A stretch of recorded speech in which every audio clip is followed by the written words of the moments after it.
Welcome to Mompreneur Talks. I'm Chetna Mishra, founder of Mompreneurs India, a Facebook award winning community for mothers in business. I'm so excited to be doing our first talk of the many talks that I'll be doing with Dr. Arundhati Hoskeri, and I really hope that you enjoy listening to us. In these talks, I'll be discussing some of the many concerns that mothers have, primarily about their children's education and overall development. If anytime during these talks you have any questions for Dr. Arundhati, you can simply write them in comments and we'll take them at the end of the talk. If you'd like to share these talks with your friends and other mothers on your network, all you have to do is click on the share button and share it on your wall. COVID has presented us with a very unique situation that none of us have ever experienced before. In fact, nobody in our families have ever experienced it before. When schools were first shut temporarily in March as a precautionary step against the spread of COVID 19. Parents and children were happy about not going back to school and not having to do any homework. At that time, it felt like the pandemic had advanced the summer holidays, and both parents and kids were excited about the prospect of an extended leave. But when the nationwide lockdown got extended, the small bubble of happiness burst, and parents and educators were confronted with an unexpected reality. We now know that going back to schools won't be possible anytime soon. This forced closure of thousands of schools across India and the subsequent shift to online education has impacted parents, children, and teachers in a big way. We wanted to talk about these challenges that parents, teachers, and children are facing and answer some of the questions that you may be having. So we have invited Dr. Arundhati Hoskeri to Mompreneur Talks so we can have her views on the subject. Dr. Arundhati is an eminent educationist with more than 35 years of experience, out of which more than 21 years she spent in leadership roles in reputed national and international schools. I knew her since the time she was the principal of my son's school. She has a multifaceted personality. Besides being a motivational speaker, a classical singer, and a freelance journalist, she has also authored two books that are available on Amazon and has been published, and she's published more than a dozen research papers in national and international ISBN journals. She is a winner of several national and international awards. An avid reader, a lifelong learner, and a passionate educator is what I can describe her as. Need I say more? Let's just hear from her now instead. Again, let me remind you, if during the course of this live with Dr. Arundhati, if you have any questions that you want to ask her, all you have to do is type it in comments and I'll take all the questions at the end of the talk. So let me bring Dr. Arundhati onto the screen now. All right. So good evening, viewers. Year 2020 ushered in our lives along with an uninvited guest, COVID-19, and put the entire world topsy-turvy. Did we ever imagine that the entire humanity or human world would experience self-imprisonment? Oh my God, it's unthinkable. Just when the 2020 began, we hardly had any idea that we'll be confined to home like this. As Chetna mentioned earlier, there was a lot of excitement. Oh, we are going to get family time. We can spend time with the kids, and all slowly, the bubbles started. But again, you know what? Life is actually full of surprises, and the COVID-19 situation forced us, bring in a lot of changes, and impacted every aspect of our life. One such major impact was on our education system. Yes, that is the topic of discussion today. According to WEF, that is World Economic Forum report, over 1.2 billion children were out of the physical classroom across the globe in 182 countries due to school closure. But you know what? The schools were shut, the schools are shut, but the schooling has not stopped. That is the beauty of education. So, actually, the schools did not shirk their responsibility. They all switched over to the digital platform and e-learning and remote learning, and there we go. And you know, I thank God that this pandemic has hit the humanity in today's times of digital technology. Just imagine if this pandemic were to hit us some 25, 30 years back. Oh my God, what would have been our plight? How would we have managed the situation? Today, we are blessed to live in this information world so very well equipped with technology. So we are able to manage the situation so beautifully. Talking about the use of technology, parents actually, even before the pandemic, schools were using smart boards, smart interactive boards, I mean, and audiovisual presentations, and then YouTube's, I mean, all the videos, and then computers for teaching and learning process. But conducting completely online school was a bit of new thing. I mean, in the sense, it was a sudden change and totally unprepared and unplanned, and put all the teachers, students, and the parents in chaotic situation. Let me tell you, many of the teachers were happy with the usage of WhatsApp, Facebook, and young teachers were using Instagram and then email. They never thought of going beyond that because there was no necessity. So when there is some alternative available to us, then we, I mean, people won't take it that seriously. So they said, all right, like it's okay. I mean, they could manage with all that.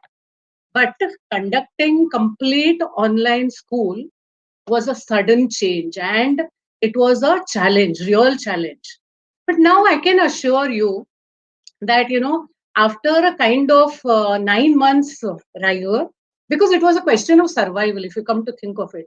If you couldn't adopt technology, then you would be obsolete. So every teacher had to struggle. They really worked very hard in initial stages. There were frustrations, and they thought they could do or they could not do whatever the thing. But again, they are successful today. I'm very proud to say that. Now, that is why, sometimes every teacher, if has to be a good teacher, she has always to be a good learner. So every good teacher is a good learner first. That's what I would say. Good student. So who knows, the extensive use of technology in education may eventually become a part of our life or part of the process of education. And schools may come up with some combined package for online and offline learning, which may work very beautifully with us because now the technology they have mastered and they have understood the thing. Well, during this pandemic, many online platforms came forward to offer free educational videos and free online classes and video conferencing and so on. Khan Academy is very famous. Lot of lesson plans and lessons and experiments. Everything is available for free. And Zoom and Google Classrooms and Google Meets have become part of our lives now. So that is where I say, like, human beings are very, very adaptable. That is what makes us completely different from other species, right? So we can combat and we can win and we can learn the new ways and we can really do something completely, accept the challenge and emerge out successful. Now, what are the challenges and how did we actually overcome and how are we trying to overcome these challenges? Let us see. First of all, for the first time, I think many of the parents are actively involved in the process of educating their children. See, of course, parents are always involved, no denial of that. But to this extent, every day, what the teacher is teaching, what is happening, and whether my child is learning, whether the homework is done, because now they are integral part of the process. Everything is home, happening at home, right?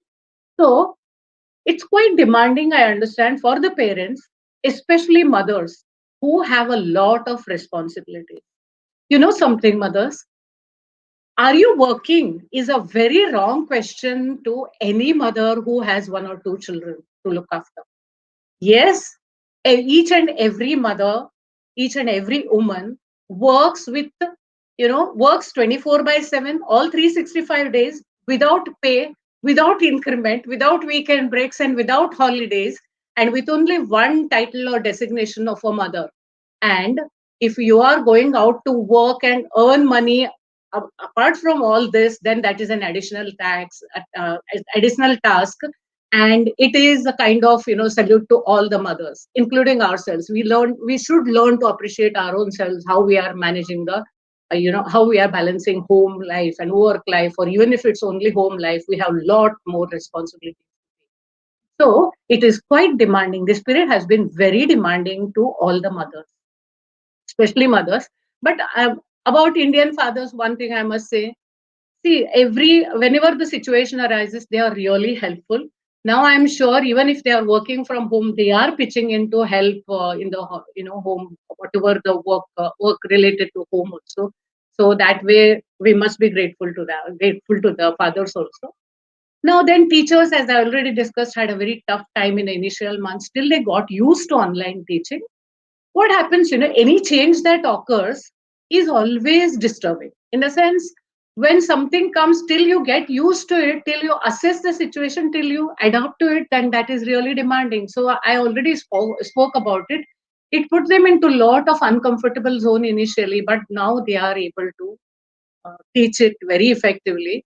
And another thing is, most of the teaching fraternity comprises of women who are also mothers, wives, daughters, and they need to manage the entire house. So you can imagine the situation of teachers. Now, coming to children, every child, each and every child is different. Some may take responsibility on their own and learn, while others may get distracted. And, you know, each and every child, children are after all children. And like if they are little bigger and teenage kids, so what they might do, they might in between they may log on to some other sites and read something of their interest or watch and mute the video, mute the audio. All these things happen, so we need to monitor them. And another thing is, like, we have to constantly monitor the kids, especially the pre-primary and primary kids, because they are up to lot. See, it is a journey of discovery. Never compare your child. Oh, my son is in third standard, my son is in second standard. All the children sit properly and do, and only this monkey is jumping around. So please don't compare your child. Your child is different. He is unique. He is wired differently. She is wired differently. So the small kids may start jumping around, jumping on the sofa, jumping on the bed, wherever they are seated, or sometimes the new technology. What now? How to mute a video, how to mute audio is also an exciting thing because they're learning it right now, right? Or some of them cover the camera. So all these pranks are there. So you need to monitor. You need to constantly sit with the kids and then monitor them till at least they got used to. And mothers have done it beautifully. And another thing is, never leave your child alone in front of a machine and go away, whether they are big or small, because it is a very dangerous place. Internet today is a very dangerous place. So you never know, all the pedophiles and hackers or whatever, like troublemakers, maybe they're online, and if they find the child alone, they might try to get friendly with them, they might try to talk to them, they might stalk them, there is a lot of danger we can perceive. So the best thing is to put your child in a place, maybe in the living room or something, where one or the other family members are constantly moving around. Or if you want to put them in a room also, you often keep watching, going. So whenever these kind of characters, when they realize that the child is not alone in front of the machine, they are protected.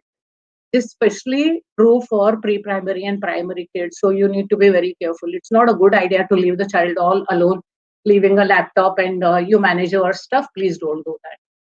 All right. And I'll be talking something about this, like all the what are the dangers of internet and how to protect our children and all. And separately, I'll be taking a session on that. Now, another concern, many of the parents, earlier also I conducted few sessions, some of the parents expressed this to me: is my child becoming antisocial and stubborn? First of all, I want to tell you, never use the word antisocial for your kid. It's a very strong word to be used for children. No child is antisocial.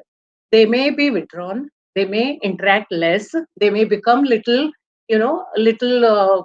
say, less social, but that won't make them antisocial. So, first of all, we should understand the child's what the child is going through. Stubborn, yes, they get. See, what happens basically, like whenever we get frustrated, sometimes we don't know the reason why we are frustrated. Okay, you're angry, but until and unless you sit and reflect, you don't know why you're angry and you behave in a different way. And now think of children. Children, actually, unfortunately, in the entire education system, nobody teaches the children to label their emotions and express their emotions. all the time, like, we are concerned about literacy, numeracy, and all those things. That is very fine, but emotional intelligence is very, very much needed for kids.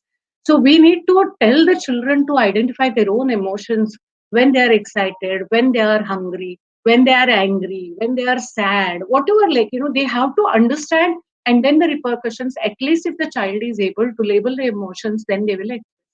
So in today's world, adults themselves are not knowing how to express their emotions, and we can't blame the children. So children will naturally, the younger ones, they will start throwing tantrums. They want, more of screen time, and screen also disturbs the children to some extent. I'll be talking about it, how to help that also.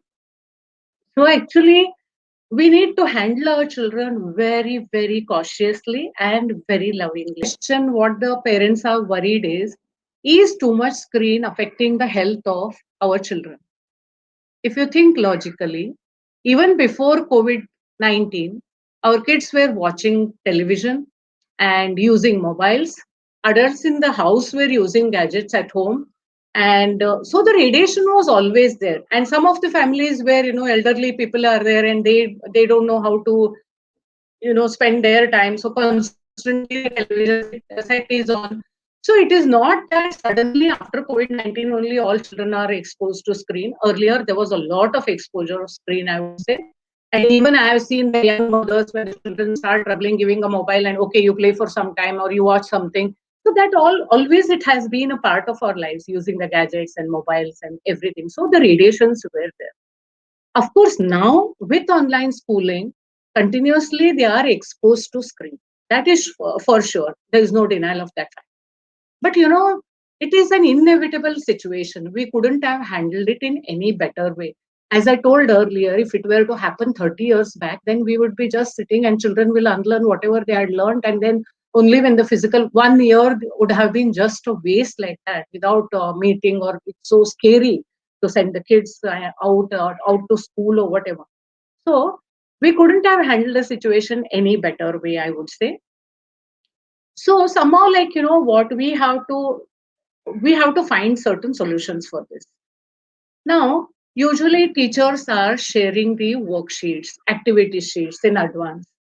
So what you could do is you could take a print, you could take printouts and keep them ready. So when the live class is going on, tell the children to, instead of even the bigger children, instead of editing it online, or writing it online or typing it online, no need. What you can do is you could actually solve those things so your eyes are off the screen. So we have to come out with our own innovative ideas. So you can show, and you can flash your thing, or you can upload it later, or you can answer. So all these kind of things. And also, like, uh, put green plants in the house, or at least pictures of green plants. So train your child, young or old, after every 15 minutes, just take a break and look outside. Otherwise, if you don't have that access, at least blinking the eyes for a few seconds also helps, that tiredness goes away. And if you are lucky, if you are surrounded by green plants, that is nothing like it. Just tell the child to look out of window and they can have some greenery effect. So that will reduce the strain on their eyes. And another thing is you can make children do some simple eye exercises like eye rotation and looking close and far. The exercises are very simple, but trust me, they work wonders. I have tried it with so many children. So what you could do is just tell the child to hold a finger on the nose and concentrate looking at the tip of this, and then slowly take away. Your head and body is not going to move. Only your eyes have to move along with you. Move your finger away. So this close and far. So this actually trains our eyeball muscles of the eyeball and makes them quite strong. And looking to the left and looking to the right without moving the head, only the eyes have to be moved. And then rotation clockwise and anti-clockwise. So all these exercises, or younger children, they will enjoy this activity. Give them as a challenge. Give them a ball. You tell them you have to take a ball and then put it on your hand like this. Your eyes should follow the ball, and the ball should fall in the left hand. So they enjoy. Sometimes they miss, and sometimes. So basically, it is about training the eye muscles and strengthening the eye muscles. So these also are found to help them a lot. And trust me when I say this, even the schools and teachers are equally concerned about the health of children. It is not always that only we are concerned and only we are doing. It's not that way. As a parents, we are doing our bit, and as teachers and school, they are also helping a lot.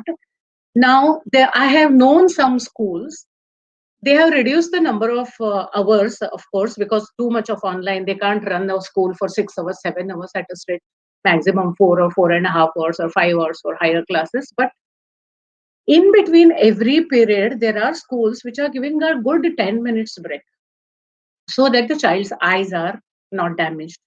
Now, again, if the older children are there, whether they are going to utilize that time to keep themselves away from the screen, or they are going to surf something and sit and constantly on the screen, that is up to us to see. As parents, we need to check that. We need to train them.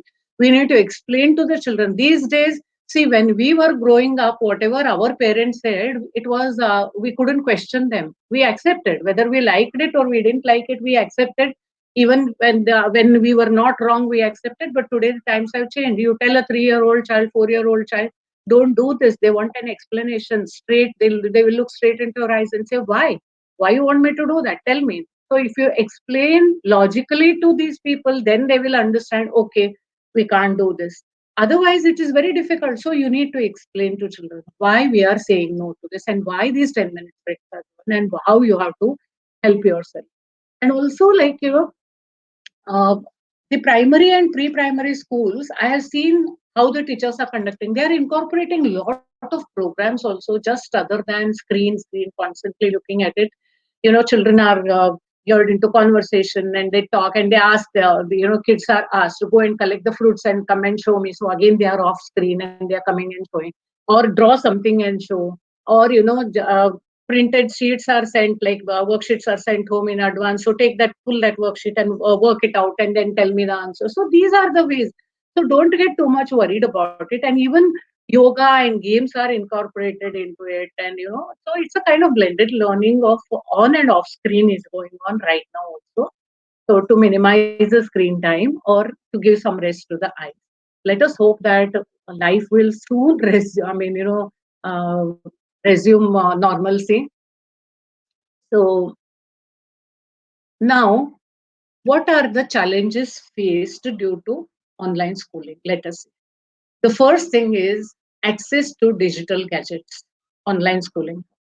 Now, what happens is India is not just Mumbai, Calcutta, Bangalore, and Madras. It's not that way. It's not the metropolis. Like 70% of our population is rural population, and many people cannot afford to square meals. So from where they are going to get gadgets? So that's a big challenge actually. This COVID has brought in. But again, always there is a problem and then there is a solution. So I don't look at problem as problem. Unless some challenges come, we have to somehow try to come out of it. There are many NGOs, many organizations which have contributed, TV set, I mean the computers and laptops, or at least mobiles to these children. A lot of things is going on. And one of the gentlemen in Madhya Pradesh or something, like, what he did is he went to the village. He's a village teacher, headmaster, and one teacher took the initiative, and they were so worried how the children are going to learn. So they went to the village. They painted the huts, like outside of the hut, wall of the hut, with a black paint, and made the children sit with the social distancing, like proper social distancing with mask on. And the teachers went and taught in the village. Isn't it a fabulous thing? So teachers are there, so passionate, and so this thing. Hats off to that teacher. In my earlier talks, also I mentioned, because I was very impressed with this kind of an approach for COVID.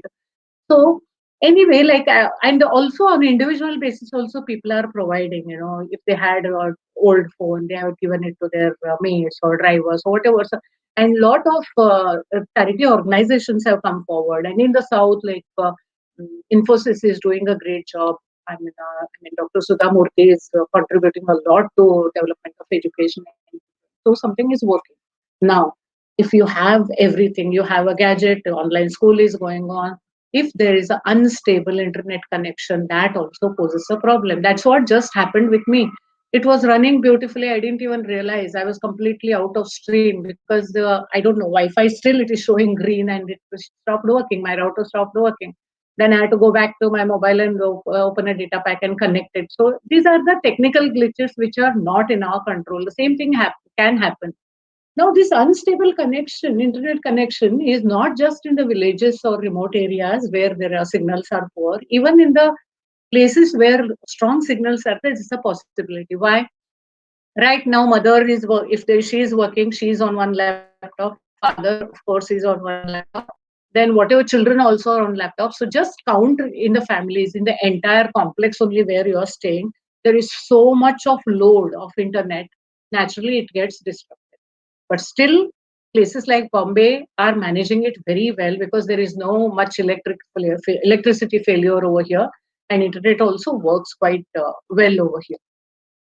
Then the third thing is, even if both the things are there, if the parents are not really educated in that sense, I'm talking again about the rural areas, so it's a challenge for them also and for children also. And even in the otherwise, if the parents are working, if they are not tech savvy, then they may not be able to help with the technological glitches, so that also could be another problem. Now let us see what are the positive outcomes of this COVID-19. If you actually, first thing I would say is it has brought a lot of cohesiveness in the family. Because, see, like some of the fathers went early in the morning and they slept, they came after the children slept. Even mothers who are working for corporate sector and everybody, like their work also is so demanding. Today, there is no difference between men and women. All of us are ambitious and we want to do so much in life. So constantly we were out and and also like we didn't have that type of time spent with the kids. Even if you are sitting and working in another room in a laptop, for a child, my mama is at home, my papa is at home, that is a big security for us.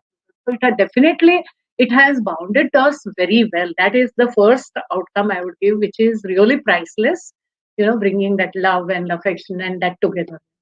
Well, research actually suggests that online learning has been shown increase retention of information, and it takes less time to learn. Children can learn on their at their own pace and at their own convenience and revisit the concepts and relearn, which is not possible in traditional classroom, right? A teacher would teach and then the child has to understand. There is a minimum number of 30 kids in India. There are also children where 60, 70, 80 kids are there in some of the schools. So how is it possible? And teacher cannot go on teaching. So now the advantage is they are sharing the notes, they are sharing the worksheets, they are sharing the quizzes, and they are also sharing the video links and everything. So every child can go back and see. If they didn't understand something, they can watch it over and over again, read it over and over again. So that way the retention is very well. And another thing is, like, whenever you are learning with audiovisual aids, like some of the the different types of learners, right? Some of them are audio learners, and some of auditory learners, some of them are visual learners, and some of them are kinesthetic learners. Some of them use all the three things. So this caters to every kind of learner. So they are watching, they are hearing, and again, beauty, as I said, they can go back and revisit and visit and reflect and learn. So that is why they say, research actually says that they may retain 25 to 60% more when learning online compared to only 8 to 10% in the classroom. And now the newer trend in education is gamification in education, and which makes the learning fun filled and effective, especially for the younger kids. Lot of songs earlier also, songs were used, like how to teach ABCD, or how to teach tables, or how to teach the adjectives, how to teach the verbs. But now it is more of a gamification. And then for the older children, there are a lot of websites where teachers are using and involving them actively in learning. So a lot of active learning strategy can be done when you're teaching online. And really, parents, we don't know how long this situation is going to last. And when the schools physically reopen, and even after they reopen, how many of you will send your kids? So it all depends on the success of vaccine. See, India has already, like, our medical team is taking the vaccine, and vaccine, I mean, they are hoping that it will work well. but it is again in the still in the very initial stages.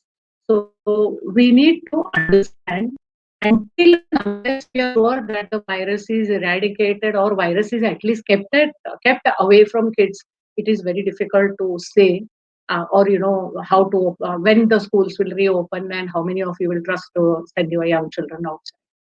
Another thing is very young children, like pre-primary and primary, these kids won't get affected directly by COVID, but they are potent carriers.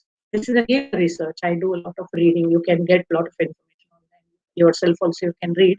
Actually, they won't be directly affected by the virus, but they are potent carriers, which means if the child is exposed to a lot of adults around, child may be a carrier, no asymptomatic totally, but anybody who comes in contact the child may develop COVID. It could be your own family members who are staying, your grandparents, parents, and siblings and cousins, whatever, whoever is involved in your family, staying together. Plus, when they go to school, all the helping staff and teachers and everybody who comes in contact with the child can develop this. So, again, as I said, now we are so comfortable with online learning. We may not continue completely online. All wait for the schools to, catch up for the also to see the children live, and that pressure is completely different. Coming into education, I love like surrounded by the young and innocent kids is something divine experience. So all of us are looking forward for that. But again, we might use both the techniques, like the online and offline, and completely. It might actually revolutionize the educational system going ahead, and the kids would get a lot of opportunities to pursue their higher studies, especially. They can sit in India as it is now. We are having a lot of such opportunities. There are bridge programs, like kids do 2 years of their schooling here, like the courses here, and then they go to other countries and go to those universities and then do. So all these things are possible. All right. Now, another question what people keep asking me is, other countries opened the schools. Why India is only making fuss? See, other countries opened the school, but soon they had to shut. And also, what we have to understand is our country, our situation is completely different. We can't be comparing ourselves with the Western countries where there is ample space. We are thickly populated. Okay. So our population is so much that, like, maintaining a social distance is very difficult. And also, the infrastructure, when it comes to infrastructure, even in the metropoles, like we don't, every school in the city doesn't even have a playground of its own. Somewhere they get tied to a municipal ground where or everybody accesses that ground, or sometimes they use the public grounds and take the children over there. So these are the practical difficulties. So that makes it, like, sensible to think, when it is every situation is really managed, that time getting on to school is a good idea. That is what I would say. And also our classroom sizes and the classroom size abroad. See, I have visited 21 countries, and generally what I do is I just don't go for sightseeing and taking the pictures. I do that a lot of it, but I also visit the schools because that's my passion.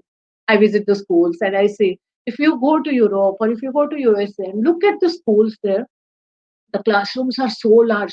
Their art room is so big, like we can have 4 or 5 classrooms of in Indian schools. And the ground is attached to them, and then skiing facility is there. So the infrastructure we just cannot compare. And what is their class size? Maximum is 30. IB schools and all, they maintain 20, 25 only, but 30 is the maximum class size. For us, I told, there are certain schools which even push 80 children, 70 children into one classroom. But of course, international schools in India also, IB schools and the Cambridge schools, they restrict the number to 30. But even 30 is a large number compared to the classroom what we are having. So it becomes very difficult to manage the situation. And abroad, what they are doing is, like, they are having a kind of collaboration with some organizations like YMCA. They do 3 days of schooling, and then that too in batches they call, and lot of sanitization, and as I told, space is no constraint there. And the other 2 days the kids are sent. All those provisions are not available in India, so we couldn't open the physical school at all. All right. Now, let us talk about going back to school after 9 months away, like, from the physical school.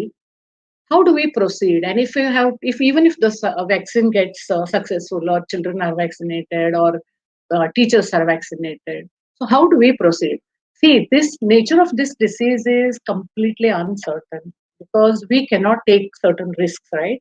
So actually, there are a lot of guidelines given by the government also and APA also. According to those guidelines, only we have to reopen the school, and which is not going to be an easy task. Actually, school reopening should be based on the local epidemiological indices in the district level. We can't think of entire state or entire country. No, every local situation. If there is at least 5% less cases reported in that area, then I think it is safe to reopen the schools. And even if the school reopens, it has to open in batches. I'm talking even after vaccination, you know. So, I mean, you have to start in the batches, begin with the older children, and then younger children, whether you want to call them or not call them, how many days and how many hours, the curtailed timing, curtailed hours should be kept. So, and like classroom should be well ventilated. AC, keeping the children in air condition is not a very good idea at all. I'm talking of the school because so many kids, even if we are having, if our class size is 30, we might bring it to 10 or 15 per class. Then we have to manage them in batches. And even if we are calling 15, that is 50% of the class also. If you keep air condition on, it is not a good idea at all. So they have to be completely ventilated. And when they are on the ground, or when they are, a distance should be maintained, at least 1 meter distance should be maintained between two individuals in the school, and mingling should be permitted only in small groups. And selected bubble cohorts or bubble class should be conducted. So that is one thing. And now when it comes to sanitization, it is not just sanitizing the classroom and the corridor. No, we are very clean, we have done. No, it's not that. You have to sanitize right from the school gate where the child is entering, where your security guards are standing. So everyone, like, all the school gates and the assemblies and the corridors and the washrooms and the libraries and the whatever, like lockers and whatever you have had, you have to sanitize them completely. And after each break, they have to be again sanitized. It is actually a good idea to send the children away home for lunch, not to get the children involved in lunch, especially the small kids. They love sharing, and kids won't understand so much. Even the older kids also, once they start schooling, they will start sitting together and eating together. So to avoid that, the best thing is they can get some dry snacks, which they should be allowed to eat in the class only without sending them out. Then after the loo break or whatever, like again sanitize and send the kids home. Because if you have to run in the batches, then the timing has to be, reduced. And we must tell the children to get minimum stationery, because as I told, children start sharing. Somebody says, Miss, I've forgotten my pencil. The other child will say, take my pencil. So that shouldn't happen. So minimum stationery, you can tell the children to, and strictly tell them not to share the things. And communication with parents, as far as possible, we have to conduct it digitally, online only, or Zoom or something, so that not many people are visiting the school. And better to discourage co-curricular activities. But of course, individual activities, distancing them, we can conduct art and drawing, those things. Individual games like badminton and lawn tennis, if the school is offering, they have to done. And swimming pool is a complete no-no, because water is a medium for carrying the germs. So it's very risky. And like school buildings and classrooms, of course, I talked, they have to be sanitized at regular intervals and in between the two shifts. If you're conducting two shifts, morning you're done, after the kids use the school and go away, use the classroom and go away, again everything has to be sanitized. Now, another challenge what we might face is our helping staff, they are not very, very well educated, and they themselves do not understand. So how to teach them? As it is now, people are so fed up after 9 months. I see so many people walking even without mask. Even if they go for walking in the early morning, they are without mask. Why they take that risk? I don't understand. Because people say, okay, whatever happens, let us see. That attitude is not good because the nature of this disease is totally unknown. And we have seen so many stories. So many people have become, victims of this. So another thing is places of the hand touch, like doorknobs are there, benches are there, switches are there. Even that they need to be, repeatedly wiped with a sanitizer. And foot operated hand sanitization should be provided. And soap and water and masks and gloves have to be provided in plenty. And kids should be asked to wear a three-layered cotton mask. Okay, it's not a fancy, it is for protection, cotton mask. And as soon as the child comes out from outside, that need to be washed. And another thing is, if the schools reopen, preschoolers need to be monitored continuously. Why? Because for the babies to sit with the mask on, it is very difficult, and their lungs are also small, their size also is small, but the consumption of oxygen, we don't know. If the child becomes breathless or something, the others may not even come to know because they are wearing the mask. So you need to monitor a lot of things. Now the million-dollar question is, how are we going to implement all these things? How well equipped are the schools, and how much they are willing to take this responsibility? And also, as I spoke about the staff, like helping staff, how much they will do. So these are all things they need to be answered before reopening the school. So it's not a wise idea to suddenly push the children just because the vaccine has come. We need to wait and watch. My prayers are like, everything should work well and vaccine also should become successful, so that life goes back on track, like normal life, I would call it as. Now, IAP, that is Indian Academy of Pediatrics, it has recommended a revision of curriculum. What they are saying is absolutely right. Just concentrate on the concepts, core concepts, and core curriculum rather than teaching too much and giving too much information. Because now, because of online schooling, already we have cut down on the timings. And even when the school reopens, we may not be able to go full fledged to normalcy suddenly. So, focus on that. But what they say is informal learning of psychological empowerment and social skills should be encouraged rather than stressful formal learning. And that's a beautiful thought, actually. We must make the children learn the social skills, and we have to take care of their mental health, and that is more important. As I already mentioned, hybrid learning is a possibility. Giving break in between or starting the school only once or twice. Actually, we need to wait and watch how the situation is going to take turn. As I said, I would be the happiest person the day the life reaches to normalcy. And I'm sure all of you are looking forward to that, because we have kind of become prisoners in our own house. And we can't meet the relatives, we can't meet the friends, we can't invite anybody home, we can't go out, we can't go to marketing. As if that life is forgotten. Like suddenly now, I don't know how we are going to react when everything opens up for us. All right. Now, if you have to talk about the preschoolers, like if your children are very small and all that, actually, I'm talking to more from the point of view of the school and the teachers. What the teachers or the schools should take interest in, or what they have to do. The first thing is, for preschooling, school has to involve the parents. Now, how do we involve the parents? It's not just that you have to take care and we have done, we are doing online sitting, you sit here. No, not like that. You have to explain everything to the parents, discuss the lesson plans with them, and ask them to contribute. This is how this week we are, send them a weekly plan if you don't want to send a monthly plan because they keep changing. I understand. So you send them on a weekend, you send, this is what is planned for the next entire week, Monday to Friday. These are the things, and these are the things we are going to do, and these worksheets you have to do. So it is actually a combined responsibility of bringing up a child. Teacher and mother, or teacher and, I mean, parents and the school are absolutely, we have to be in sync and synergize and then move ahead. So, and like ask we should ask the parents to record the activities, and teachers can record the session. whatever the child is doing. Now, social skill I spoke about some time back. We have to teach the children social skill. How do we know the child is really picking up social skills? Tell them to take a short video when the child is being helpful or doing something, or helping the mother and helping them in the kitchen. Anything, any social skill or any compassion.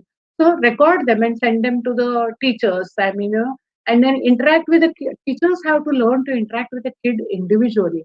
This actually helps them in bridging the emotional gap. If as a teacher I connect to every child, today I say, okay, 10 minutes now you remain after the school, I want to talk to you. The child will be so thrilled, trust me. Because the first thing is the child will feel, okay, my teacher has sent everybody and she's talking to me. So they will open up. So this is just to bridge that emotional gap. Because the preschoolers and small children, they are very fond of their teacher. The first thing they expect is a warm hug or, ruffling the head. Like, I mean, they are so in a closer proximity. Now, when that is not possible, individually at least you talk to a child and the child will be thrilled about it. And then even the school and the teachers have to discuss assessment strategies with the parents and ask them to observe and record social skills or whatever skills I've been speaking. And even for the higher classes, like what a kind of assessment you're going to take, what you're going to test them on, because online is something new for the teachers, for the children, and also for the parents. This we need to understand. For all of us, it's new thing, right? So we have to work together. And I've been talking about recordings and all that. So if the teacher records a lesson, it is going to help her to reflect how far her teaching was successful. So actually, that is a beautiful journey for a teacher. I would like to know what I did right, what I did wrong, and I want to improve. And I always tell, in my life, what I have done is I am my own competition. I don't compete with any XYZ. I want to be better each day, each hour, each minute, and that is my strategy. And I tell all my teachers to follow this. You compete with your own self. Don't compete with others like they are doing this and she is so successful. No, your success is yours. That's in your hand, and you try to do whatever you want. And kind of, actually, flip classroom techniques will help a lot. What do I mean by flip classroom techniques? Like, you design an activity, you send a video for a lower class also, higher class also. Every it can be done. So send, and if it is in a higher class, recordings, I mean, send the video links and tell the children to give them a task. Okay, you go through and note down what you saw and note down how you want the end to be. Whatever any related topic I'm talking.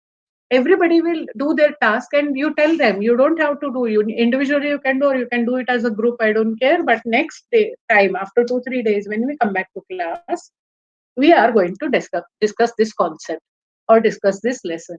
So it will be such a beautiful experience for children. They will have seen it twice, thrice to understand, because they want to speak when the class is on, and that's a very beautiful way. Even it can happen for the lower class small children also. They also will be excited to contribute. And again, I mean, parents need to help in a bit for the small children. And lot of online and offline activities. I already spoke for the preschoolers. And again, like the Play-Doh, small children, especially schoolers, if you give them a Play-Doh, and mothers, you also can get them involved in that. Give them a Play-Doh, ask them to make different articles and all that. It helps them in their fine and gross motor skills, and they learn, they get into artistic tendency also. So that also is another way to keep them busy. The bottom line is you need to keep them busy in a productive way. Okay. And there are a lot of websites like quizzes.com, and then liveworksheets.com, and then flippynet and flippity.net. So all these things give and kahoot.com for smaller children and bigger children both. So you explore as a parent, as a mother, you explore these things and make your own worksheets and give. Don't depend all the time on the teachers. So these are very beautiful. There are paid version, there are free version. You go and create a account in your name, in your child's name, and then you download whatever you want. You can create a quiz. It will be a fun-filled activity. Everything you need not do there. You can take a printout and make them do. So that's how we have to. So anyway, I have spoken a lot about the entire situation. How do we manage the situation now? Going back to school entirely depends on how we are, how this COVID is going to come under control. Now they are telling that new strain of COVID, 19, that virus has come in, coronavirus is there, and that is still more dangerous. We have to wait and watch. So don't. My request to you is don't believe each and every WhatsApp forward, because these days WhatsApp is free. So what people do is they just forward it. They won't read. Trust me, 2 or 3 lines they will read and they just forward it. So this only creates anxiety. So my request is offer to all of us, before we even forward something, we need to reflect. We need to think: is it worth doing it? Is it right? Is it wrong? And then you do it. That's the thing. So don't believe in everything, all the videos and all the things. So that's again a kind of a mania, public mania I call it. Something happens and everybody wants to say something or the other. So don't trust all that. We need to wait and watch how the things are going to happen. But before that, one more thing I would like to tell you: for the small children, especially, or even for the young, children are children. When I say children, it includes from 0 to say 15, 16 years, till they finish their higher secondary, that is 11th and 12th, to 17, 18, but that, all children. And don't use a lot of sanitizer. What happens is, sanitizer, sometimes I've seen adults also carrying it in the restaurants, and even before the COVID they think it's very cool and they will spray it and hand, and then they start eating food. So actually, when you are using the sanitizer, your skin is the one first thing that absorbs all the chemicals, and then later on it evaporates. Okay, a lot of alcohol content or spirit content is there, it evaporates, but those chemicals get directly into the bloodstream. So don't use the sanitizers too much. Of course, you can keep it handy. I'm not saying that, but you need to understand it is not a right idea all the time. Some of the houses here, they are buying a big sanitizer bottle and then spray, and constantly they keep using. Please don't. Only where there is water and the soap is not accessible, you can use that. Don't use it as a convenience strategy. Okay. So another thing is, every time you need not wash your hand with the Dettol soap only. That is again a brand creating, and advertisement is done. So it is good, of course, to Dettol and Lifebuoy. They have the job properties. I would say that.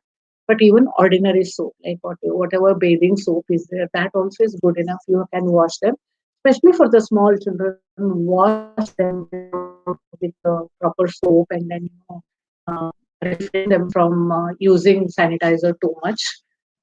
So I think I've spoken enough, and sorry for the interruption in between. All right, Chetna, I think if anybody has any questions, I'm ready to take them.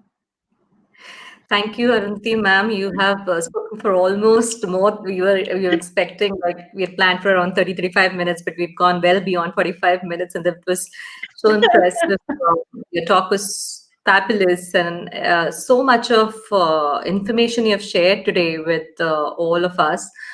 It was wonderful to listen to all your views on the impact of COVID on education and how it's going to be for all of us in future. I look forward for our next discussion next month. Thank you so much, Arundhati ma'am, for Thank joining you us. so much. And I love all the women, anything that helps women and my community, I'm ready for it.